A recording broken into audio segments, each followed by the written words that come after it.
안녕하세요, 윤성씨입니다. 이번 시간에는 이제 부동산 뉴스레터 구독하는 법에 대해서 한번 알아보도록 하겠습니다. 부동산 업계에 대해서 이제 잘 모르고 계신 분들이 부동산 업계 동향을 가장 빨리 파악할 수 있는 게 이제 뉴스 검색을 하는 건데요. 요즘에는 워낙 뉴스들도 많이 나오고 이것저것 이제 키워드가 많이 다르다 보니까 부동산 뉴스들을 이제 한꺼번에 모아서 보내주는 서비스들이 부동산 업계에는 많이 있습니다. 그래서 오늘은 부동산 뉴스레터를 이제 구독하는 법에 대해서 설명을 드리도록 하겠습니다. 부동산 뉴스레터는 이제 부동산 자산관리 회사에서도 많이 보내주고 있는데요. 대표적인 데가 한화63시티에서도 뉴스레터를 보내고 있고, 메이트 플러스라는 곳, 최근에는 이제 서울 프로퍼티 인사이트라는 곳에서 뉴스레터를 이제 보내주고 있는데요.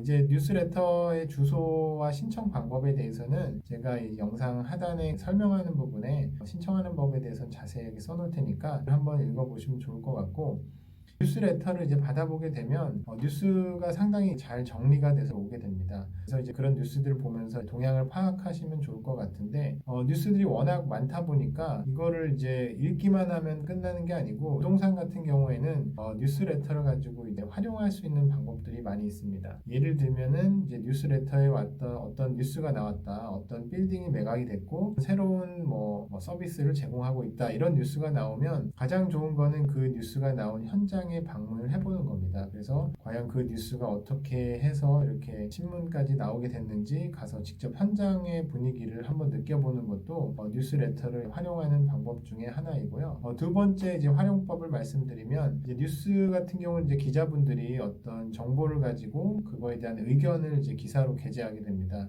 가끔 보면은 이제 부동산 보고서라든지 어떤 리서치 결과를 가지고 그 뉴스를 내보내는 경우가 있는데, 저 같은 경우는 가끔 그 뉴스의 원문이 어떤 건지 그 보고서 원문을 찾아보는 경우가 있습니다. 뉴스에는 짤막하게 나왔지만 전체 리포트나 뉴스를 만든 원문을 직접 다 읽어보게 되면 뉴스에서는 다 표현하지 못했던 정보라든지 그 외에 유용한 것들이 많이 있습니다. 그래서 만약에 뉴스레터를 이제 구독을 하시더라도 조금 더 손품을 팔게 되면 뉴스에 나왔던 단어들을 이제 복사해서 구글 같은 데 검색을 하면은 그 원문 보고서를 생각보다 쉽게 찾을 수가 있습니다. 조금 더 뉴스에 대해서 알고 싶으신 분들은 그런 방식으로 활용하면 좋을 것 같고요.